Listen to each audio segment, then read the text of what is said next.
Hello, everyone, and welcome back to the Nexus. Today, as you can tell by that blue steel from Ollie, we are here to talk about the man, the myth, the legend, Kylo Ren. But first of all, boys, welcome back. Vegas, how was it? I'm so You had a sleepy. blast? It was crazy. It was Yeah. crazy. It was very fun. We have It wasn't just a blast, it was a super laser a blast. super laser blast. Nice. We have a podcast next week with Josh as well. We will be talking about the whole event, and I believe you guys will have your own vlogs. We'll link Ollie's and Chris' channel in the description. But today we're talking about the big surprise at the event, Kylo Ren. I think day one we saw both a Tarkin Town list and an ECL list, and Christian Ollie represented both of these lists from day two because you guys had a buy.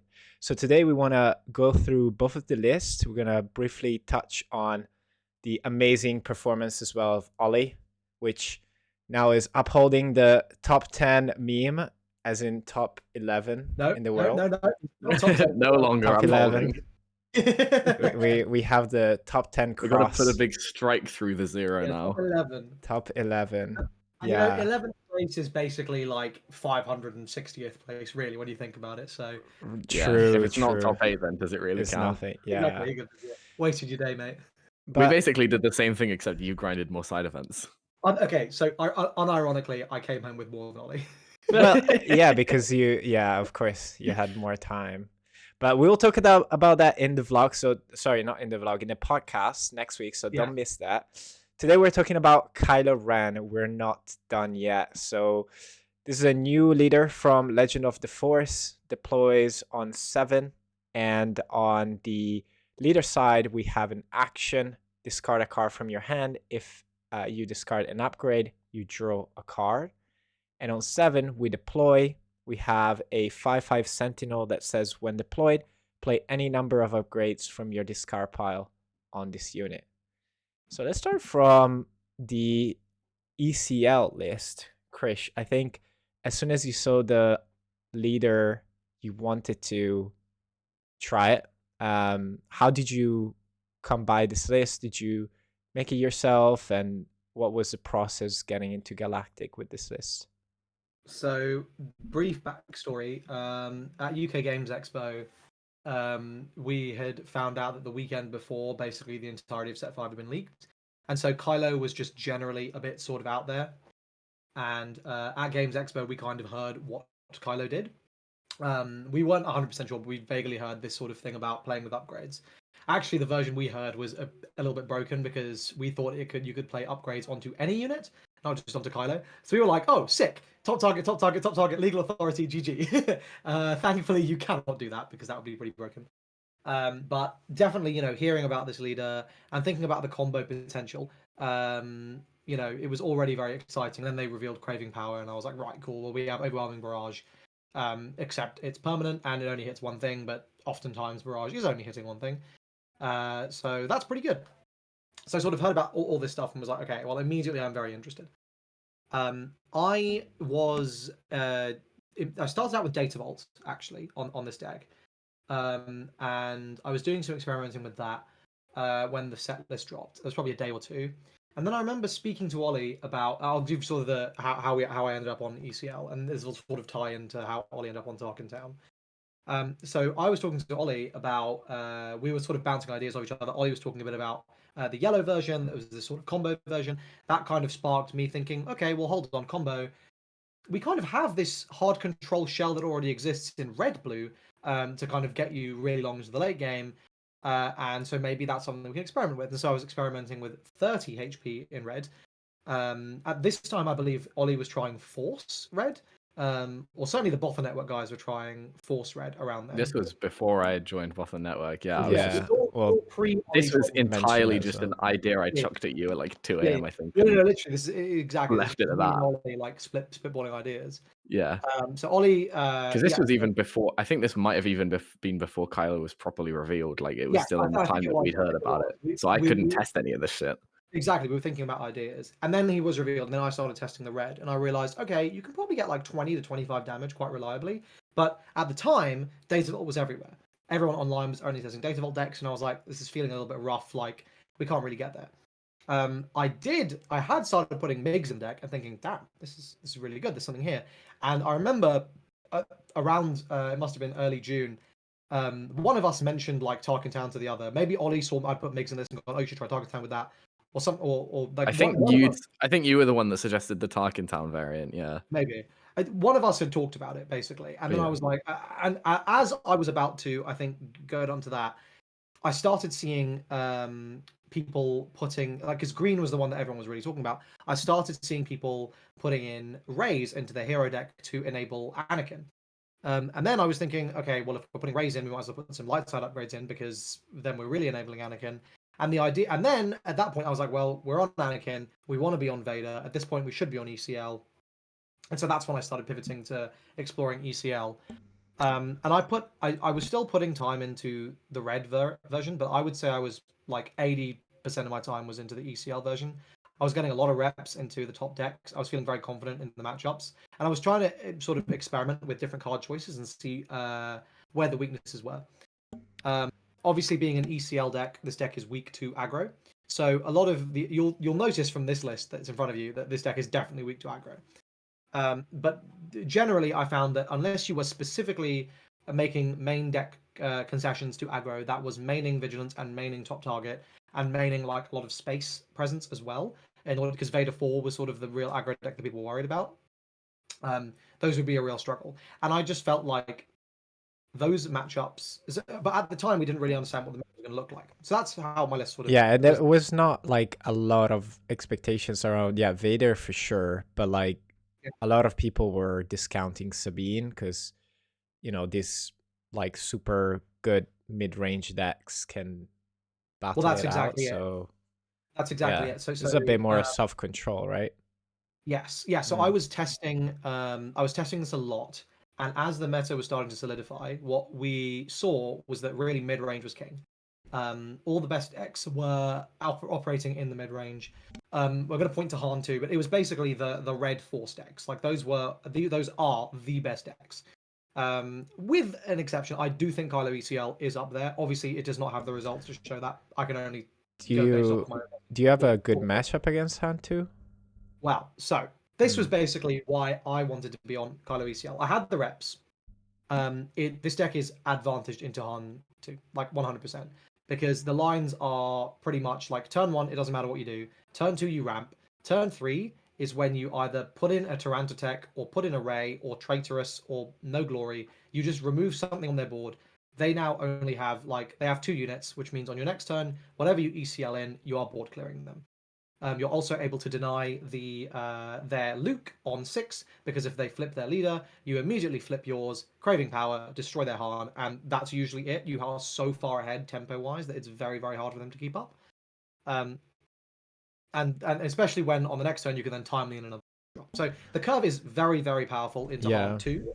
And Han 2 is what was gatekeeping the aggro decks. I mean, largely, right? Like that, in terms of what people understood and what people knew. Now, I promise I'll be done in about 30 seconds. So that was a part of why I wanted to do the deck. The other part was, at this point, Ollie had joined Bother Network. We had stopped talking about Kylo Tarkin Town, but I was getting some very suspect messages from members of Bother Network asking me about what Kylo versions I was testing, whether I was testing Tarkin Town. So very clearly they were worried about like someone else being on the list. And therefore I had sort of, and the fact that Ollie had gone radio silent about it, the fact that like people in Bother Network weren't talking to me. It was really weird to be like caught in the middle of all of that stuff. It was insanely telegraphed to me, like, okay, these guys are clearly on Kylo Tarkin Town. Now, I knew how that deck worked, and I knew that ECL has a 50% matchup into it game 1, advantage game 2 and 3. So I was like, brilliant, if these guys are going to be on it, I don't mind that whatsoever. And I was also aware that Enigma seemed to be on this sort of Talzin brew. I didn't know everything they were on. Like I didn't know the Sun, for example, but even still, like I knew enough that Kylo ECL is extremely advantaged into Talzin. So actually, this deck is incredibly well positioned. It destroys Yeah. Han 2, it beats Kylo Tarkin Town, and it beats Talzin. Now, I didn't know that Kylo Tarkin Town and Talzin were going to be major meta representative, but I did know that Han 2 was. So that's why I wanted to be on this deck. The reason the list looks like this, as a final aside, is why it's so weak to aggro, is as we approached Galactics, it became very clear that both major aggro decks were very poorly positioned into the meta. Yeah. And you can see going that into on the day 2, you were expecting exactly. less. Yeah. And you can see that in the day 3 conversions. Yeah. Fortunately for me, my round 1 was space aggro, my round 2 was Sabine, and my round 3 was space aggro.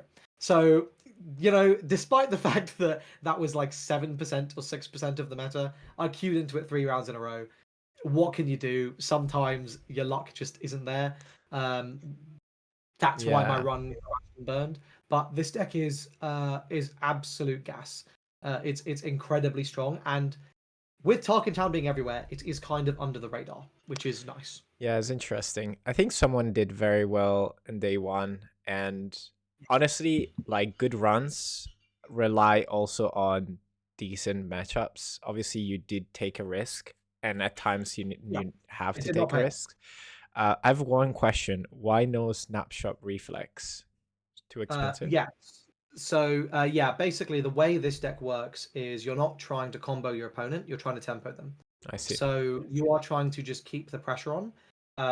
Your ideal curve is turn 1, no one cares. Turn 2, ramp. Turn 3, 5 drop. Turn 4, ECL and a 6 drop.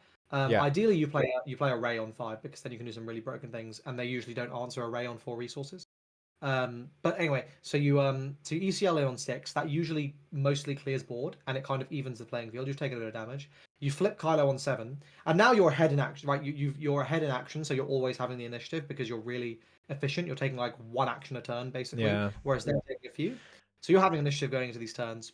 On You have 8 more of a resources, you're curve than the red. exactly. We'll see. On Yeah. 8 resources, you timely in a 6 drop. On 9 resources, you play Avenger. And on Yeah. 10 resources, you timely in a Reinforcement Walker to refill your hand or heal up to stabilize. The curve itself, if you see that, genuinely is very, very difficult to lose. Obviously, you don't see that every game, but you are playing a leader that has more consistency than anything else. So that's always helpful. Nice. Very exciting. I'm sure we'll see a more in-depth review on your channel, link in the description. But I want to also give a spotlight to the other Kylo list from Ollie. So we already mentioned a few times. This list is actually coming from the team that you've joined for this competitive season event. I'm not sure, maybe you can tell us, but you work with both the network. Shout out to them. Obviously, Ian finished second. You guys, the Bota network had an incredible run. I think it was a bit unfortunate that the lists were kind of like open on day 2, because the list is really, really cool. I do want to say 11 finish. That's incredible. You went X2 on day 2, and then you had to win all of the games on day 3 to attempt the top 8, which you did. But unfortunately, alongside other 5 people, you just bubble out, which is very unfortunate, but huge congrats. We're super proud. Really, really cool. Let's talk about the list. Yeah, thank you very much. Yeah, I'm incredibly proud of making 11th. And it turns out on that day, the day 3, whenever I also sorry, shout out to Dave. Dave Ollie. Dave. We have to represent the UK. Apparently, also me and him were the only 2 UK players on day 3 as well. Oh, so, really? Well, me and my dad out here. I think as a percentage, though, you were probably like, what, 5 or 10% of UK players making day 3, something like that? Yeah, because there were not many there. Yeah. But this is truly a combo deck, wouldn't you say? Oh, yeah, absolutely. And that's immediately what I thought of when I heard about the Kylo leader. Like, obviously, Krish's first thoughts were legal authority, top target, I'm going to heal a bunch and just control. My thought was like, oh, the longer the game goes, the more I can scale up with my leader. I don't have to flip on 7. I can flip on 8. I can flip on 9. I can flip on 20. And I can try and kill people with that. And that's why when Chris was talking about our many, many discussions on Kylo, that my first initial thought was like, oh, I want to play yellow because I get snapshot. You could potentially mess with like shadowed intentions as well. And I remember running around UKG just talking his ear off about like snapshot is going to be the way. Snapshot's going to be the best version of Kylo. I'm going to play yellow all the time. I was very much like, I don't think yellow is going to be the best version, but I was like, but snapshot does seem like very good. Yeah. We were talking about splashing it because we were like, I mean, kill for 3, it seems pretty good. Yeah, definitely. And then yeah, we had this idea of like, I wonder if Kylo Red can work just as like you can kind of play it as like a hard control with a win condition. And I kind of had a really late night discussion with Krish about it. And then left it completely up to him. Didn't even test the build because the cards went out, and I don't even like playing on Carabas that much. I like to have the cards in person. So I never really got around to playing with it myself too much. And then at the Cheltenham PQ that I only went to see Emmy, and I missed round 1 of and almost missed round 2 of, Dave was there, and Dave and Buku, shout out to them, have been like trying to get me to join Bothan Network for months now. Every event they're pestering me. And Dave goes, you got to join Bothan Network. You got to join Bothan Network. We've got this really cool deck we're working on, and we think that you would like it. And I go, do I get any hints about the deck? And the only hint he gave me was it's a new set leader. And from that, I asked him, is it Kylo? And he went, yes. And I went, is it red? And he went, yes. And then he was like, and I was like, okay, I've got a list. Yeah. And he was like, oh, you really need to join the team then, because we've been working on this a lot. So yeah, I was like, okay, yeah, that's enough to convince me. I feel like I need the extra people to like prep with, especially for Worlds. I remember talking to him at that PQ, and he was obviously super secretive. And for total clarity, obviously, like we make content together, but I do want to say, like, you haven't told any of us which deck you were on. Like, you were super respectful of the secrecy of the deck, and yeah, I just want to shout that out. Not that we asked, obviously. Not that we asked. But for what it's worth, I think some of the desperation to keep the list secret probably is probably what spoiled it. Yeah, I think so too. Not what Ollie did, but what other members of the team did in DMing me, and I was like, okay, I'm pretty sure these guys are on this, but all right. Yeah, I wasn't like, it's surprising that it was kept under wrap like so well, because like Bothan is huge, and a lot of players are very well known. Obviously, I guess they say don't test public, and that's probably what you did. So I think I saw an interview with Ian. He said someone copied it, so he had to create like fake copies on FoodieB to kind of like try to mask it. That was really funny. But yeah, nonetheless, I think the approach is fairly different from what Krish mentioned. Can you like walk us through like some of the key kind of like I would say lines you want to see at the beginning, mid, and like closing the game? Yeah, absolutely. So I mean the key line you want to start off with is MIGs every single game. The only other like opening that you're really looking for is Witch plus Force Throw to really enable Tarkin Town. And you have really high odds of seeing them post mulligan as well. So a lot of matchups you are just hard mulliganing for those two. There are some where like you're pretty happy seeing a secretive Sage. But because of that strategy, you want to lean into ideally having a lot of early drops. And you'll also notice that the deck doesn't really have any 3 drops.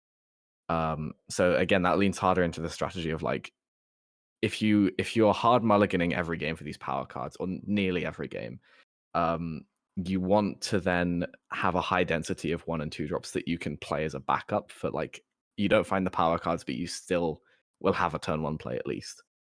And so instead of running like a bunch of 3 drops to fill the curve, the idea was you run a higher number of 2 and 1 drops, and you can kind of fill the curve with a 2 drop plus a 1 drop on turn 2.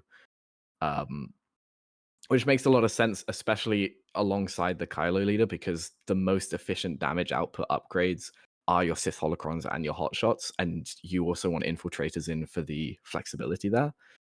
So your 1-drop upgrades are really like the best upgrades in terms of damage output. So then being able to like potentially squeeze them into your curve alongside playing all of these 2-drops on turn 2 is really important, just to like buff up your unit. There are times where I was like infiltrator skilling to kill a 2/2 shielded, or just like Sith holocron to trade up into their turn 2 play and then leave my 2-drop on the board as well. And like something super fun about this deck is just you always have inevitability. You can drag the game out as long as you need to, because most matchups you have a control in, and it's so fun. Until they Yeah. agree with parliamentarian you, and then you sit there and you're very Yeah, we'll talk Yeah. about that in a second. I do want to say, like, when I saw the list, I was like, oh, the curve is very low. You can like take many action. You don't care about the initiative because you always have to do action discard. And I was like, oh, with such a low curve, you might be weak to discard. And obviously, we're in a force throw meta. But realistically, you're not, because you're most likely discarding one of the, what is it, 16, 18 upgrades that you have. So Yeah, Or what? that is definitely a good point to. I think it's 19 or 20 upgrades with the Perilous. It's also 21 drops. So like, Yes, yeah. if I discard something 4 turns on 1 drop, I'm not that bummed. That's a good point to bring up though, because the deck definitely struggles into discard. Like you do get low on hand size once you hit 5, 6, 7 resources, and especially if you can't find a Long Pike as well. And you are strong into Force Throw because you have so many 1-drops, and you also don't care about losing your upgrades from hand. But to counter that, you are also playing a bunch of discard, and the logic is like, once you get to that 7 resource, your opponent is in constant check because you can put them into action lethal immediately, especially if you have Snapshot. So they have to keep resources up to play around your Kylo, especially because we have Motti in the list as well. They always have to be wary of like, I need to keep resources up for Power of the Dark Side. I need to worry about Rivals. that Motti with the Sith holocron, we've seen it in the final. What a final, by the Yeah. way! Like amazing It's games. crazy. But being able to play a Motti and then have that Sith holocron for the restand in one action is just, yeah, it was really great to see. Yeah. But yeah, if they tap out or if they tap under certain points to like pillage you or to drop Force Throws on you, it reaches a point where, first of all, they're gonna tap under like Rivals Fall or whatever it is, and then you can just flip and kill them. But the second part is they're also burning cards from their hand, and that's why we've got cards like, well, we want Force Throw in the list anyways, but we also had 2 Pillage in the list. And the logic behind that is like, you are just choking them out of answers over the course of the game. Like the deck can go very wide and get a lot of good board presence to get that early chip damage in. So your opponent really needs to use their cards to actually deal with the cards you have on the board that are keeping that board. Like the Migs Mayfield, a lot of the time you are just dropping lightsabers and suiting things up as well. You have super efficient removal and I Power of saw the Dark that. Side. Nothing stops you from suiting things up and creating these big threats. That's really, really cool to see. So Krish mentioned the parliamentarian. Obviously, I think Wu had it in his side. He had that read. And we'll definitely see it in more sides going forward. Yeah, definitely. Obviously, I imagine that's a big reason why the team at large wanted to keep it quiet. I guess I shouldn't. Well, I won't state my opinions on secrecy in card games, but like that's their thing. Yeah. So I figured I'd respect that. No, it makes sense. I think if you one of the differences between the ECL version and the Tarkin Town version is like and like different matchup. Like I'd say I think Tarkin Town is a lot weaker to getting just parliamentarian because like your whole game kind of capitulates. You can't Anakin and you can't flip your leader and you're super low on hand. And that's like a pretty big issue, which I'm curious to see if there are ways to keep this deck in contention if people just start maining 3 parliamentarian. I'm sure there are, because parliamentarian's a pretty shit card to play. You know, you're playing a 2/2 for 2. That's going to hurt on some level. And Ian played a lot more top end. And I wouldn't be surprised if the solution was, well, okay, you're going to parliamentarian me? Cool. Here's a Devastator. Answer that. I think the top end side of things really will help with that. I think the decks that I'd be concerned about running Parliamentarian are the more aggressive decks, like maybe like Vader 4 or Sabine, or Quinlan. But I tested, because a lot of those games do come down to like, I need to flip Kylo, first action on 7, I need to slam a snapshot, and I just need to put them in 2 action lethal and hope that they can't kill the Sentinel at the same time.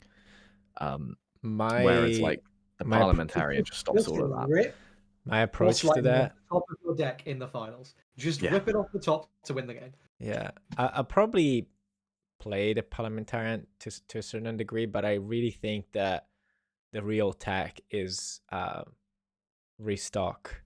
I agree. Like, just keep one in main even, because you can just discard it for force throw for 1 damage. And if you're playing mid range, could potentially be helpful. Probably not, but you can target your opponent with restock and just put the good 4 Yeah. upgrades back in their deck. That can be another strong option. Yeah. Also, without- can we? I want to Okay. quickly mention the number of times that I was able to trigger MIGs off my opponents force throwing me or Yeah, ECLing that Kylo Ren, is and they didn't crazy expect that it. They that just It he forget. does it. was every time they Yeah. forgot, and I was like, okay, I'll mix trigger, and then I'll swing and kill it. Yeah, that is so good. But It's so, just yeah, very it's fragile, usually- right? So Yeah, Yeah. yeah. It's usually because typically it's when you use Kylo ability, but even your own force throws. Mhm. will There trigger were it. so many games that I won where I just opened a force unit, and then for turn, and I'd have the force throw in hand, and then for turn I'd top deck MIGs, and I'd go turn 2, like action still with my leader skill, swing with the force unit, play MIGs, force throw, kill one of your units, ping the other one, and then Tarkin Town it, and I just won the game. That is like that. I think like unironically, I think this deck drops a whole tier without MIGs, maybe more. Like it is the key. It is really combo the key piece component, that 100%. makes it sing, because like without it, it's really rough. Yeah, you Ban can't get MIGs? board control anywhere nearly as easily. No, it's a really cool deck. Again, shout out to both the network for coming up with this great list, and they were lucky enough to have Ollie joining their team. And again, Ollie, amazing finish. To kind of like wrap it up, just a quick thoughts on the leader going forward. We think we don't know if there's gonna be any ban coming in, but do you guys think that without the surprise effect now, and with cards like the Parliamentarian, Restock, Bamboozle, Power Failure, and so on, like there is a lot of upgrade 8 and ways to deal with this leader. Do you think this list is still gonna be like tier 1 competitive for the PQs coming up, or you would look at Ollie? something else? I think it's going to be a strong deck still, but I think it definitely takes a hit from losing the surprise factor. Like, the deck has a lot of things that it does that your opponent can play around if they know what's coming, like the Admiral Motti in the main deck, that kind of thing. If your opponent knows what the deck is doing and knows the list that you're on, then it becomes a lot easier to play around. And I could tell that there were like some people that I played against where they didn't know what I was doing because they haven't played against that kind of deck before. And there were a couple of plays where like I was just able to squeeze out wins where I normally thought I wouldn't be able to. So I do think it does take a hit, but I think it's probably still going to be pretty good because like naturally what the deck does is quite broken. And if you don't draw the cards against it, it will just win the game anyways. What do I you think, think- Krish? I think until Force Throw is banned, this deck is tier 1. Even with Mm. people like maining or siding out to it, a good player can play around most of them. Because you always have the snapshot effect, right? Like fundamentally, a lot of the upgrade removal isn't really going to do much. The techs that hit it are Parliamentarian and Restock. Those are the significant ones. And those are likely a game 2 and a game 3 thing, and you can still win through those depending on how many upgrades you see. It's not like unwinnable. It hurts, but it's not unwinnable. I think once this deck loses Force Throw, that probably is the nail in the coffin, because at that point it's like You have to change the deck entirely when Force Throw goes.